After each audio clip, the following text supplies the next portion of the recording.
Okay. Magandang buhay sa inyo mga kahabi. Ito ay request lang uli. So magpipintura ulit tayo ng pipe. So unang-una shout out kay Brother Arman Buena ng Camarines Sur. Kanya po itong ating pipinturahan. So ito ay overflow 24 inches na ni-request sa atin. Ayan, to. So 24 inches yung ni-request niya para sa kanyang tank. May kasama tong inlet at meron din kasamang vacuum. Lahat yan pinapipinturahan niya ng black. Kaya ngayon ito no, etong ating overflow na to, ito napinturahan na natin siya ng plastic primer. So ito yung plastic primer na ginagamit natin. Then yung pangalawang coat naman, ito naman ang gamit natin. Actually naka-ansal pa to. So ansal, meron tayong black. Yung ansal na ginagamit natin may catalyst para mas makapit. Actually, kung ano nyo, yung ansal kasi pang kotse yan. Then, kay Sir Shin nga pala, shoutout din kay Sir Shin. May bit-bit nung kanyang aquarium. So, ito yung aquarium niya, 6 feet by 2 feet by 2 feet. Kita dyan, Toy. Aquarium, yun yung aquarium niya, 6 feet by 2 feet by 2 feet. Kasama pa pati stand. So, ayan po ay naman isa-setup natin. Lalagyan natin yan ng sump, naka-automatic water change at the same time naka-overflow. Gagamitin din natin. Kaya nga ito para nakikita nyo kung paano natin ginagawa. So, dito nakapagtimpla na ako ng black. Sasali na natin yung black natin.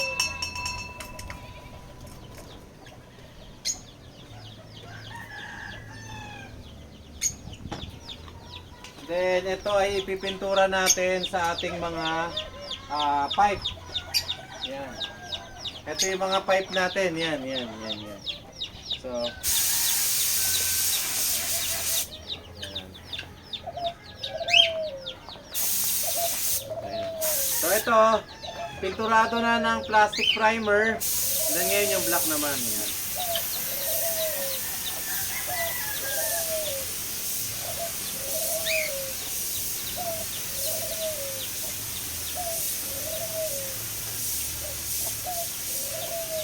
Imagine ito ay lilipad naman ng Camarines Sur pagkatapos.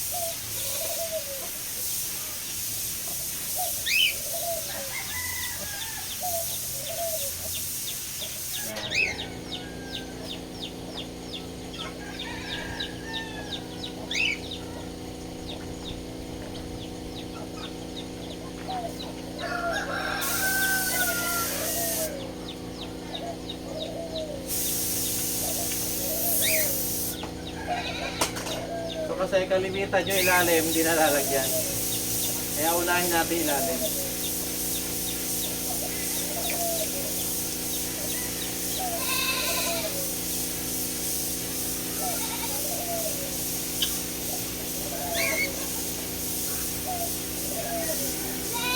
Ang babos, yung loob ng yung loob ng patente. Yan.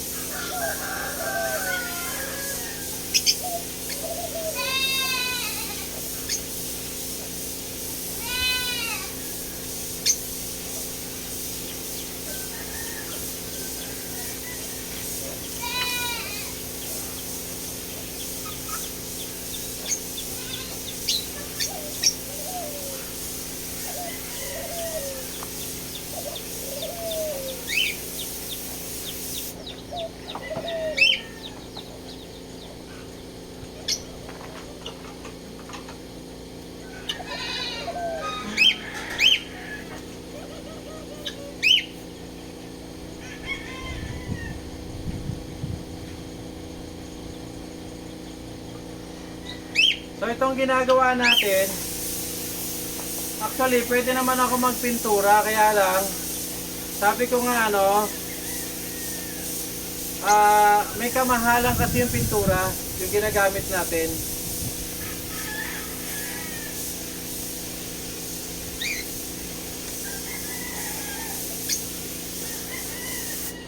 Kaya kapag binlock natin yung inyong mga overflow, may additional na gastos kasi talagang may plastic primer tayo, meron tayong black na ginagamit.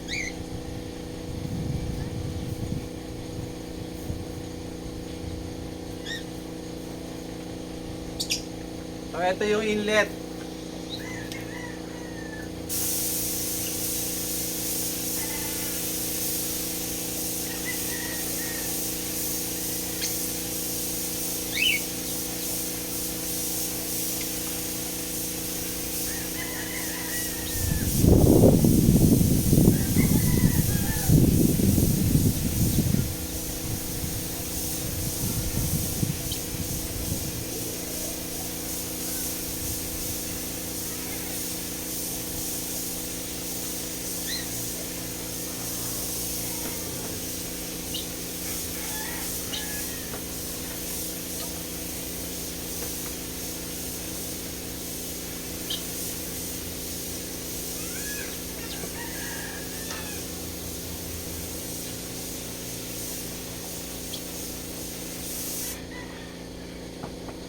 Taas niyo pa po, sir. Yan, yung inlet.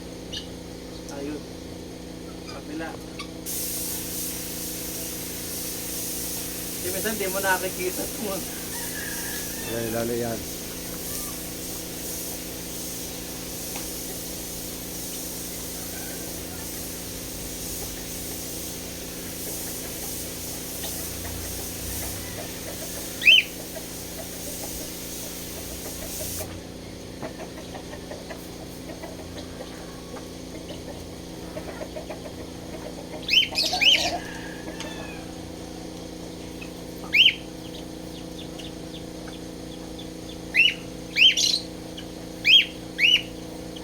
So, eto naman yung papunta sa overflow.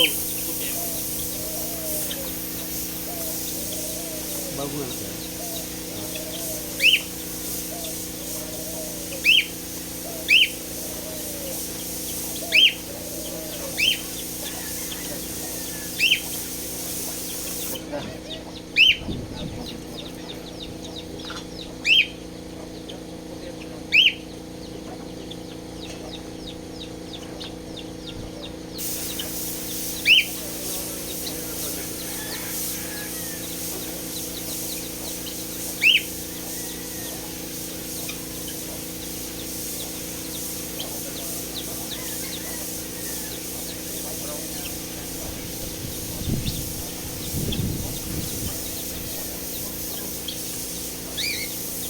So, kaya mga kahabi, yung mga ganitong trabaho actually, sabi ko nga sa inyo, kung kayo ay magpapagawa, may cost kasi nga mahal ang pintura.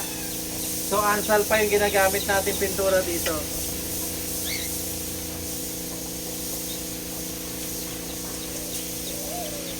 Kabila, ilalim.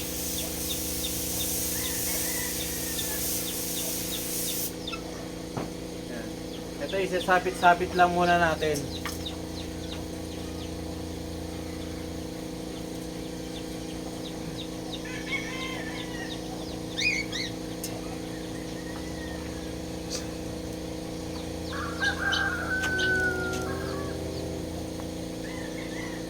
Oh.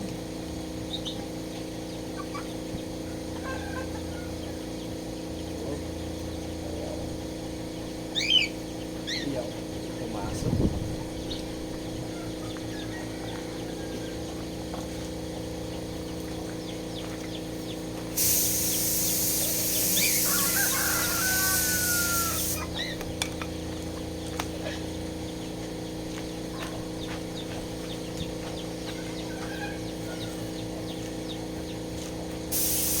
Ito na mga kalahati lang kukunin natin. Kasi babaw lang.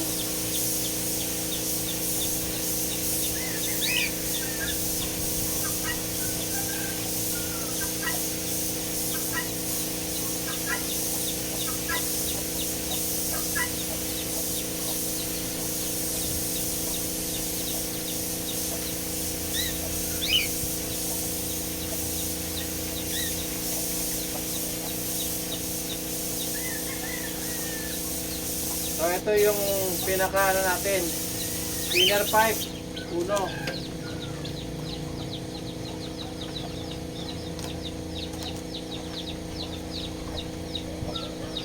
Ito naman yung papunta na sa pump.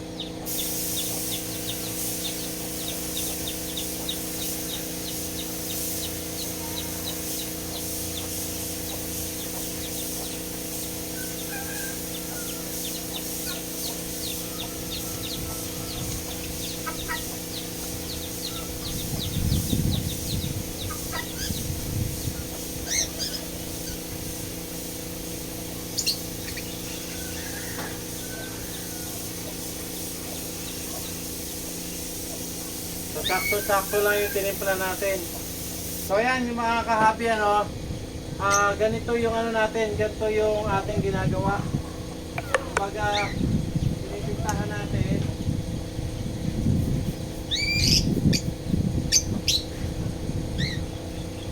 meron pa pala. Pinipintahan natin lahat ng part. Lahat ng part, meron pa pala. Konti pa. So, yung lahat ng part ng ating mga ano, ng ating mga ito, meron pa tayong naiwan, 2 piraso.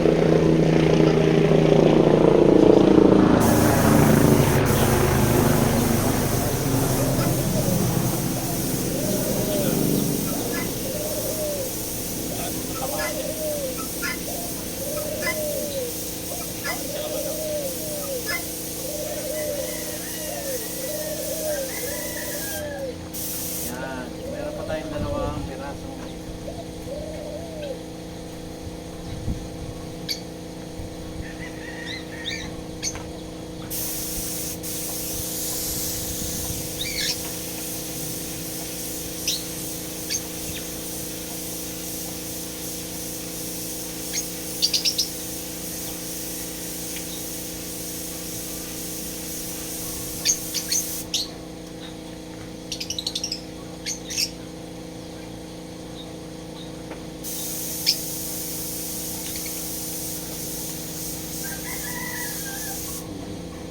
Oh.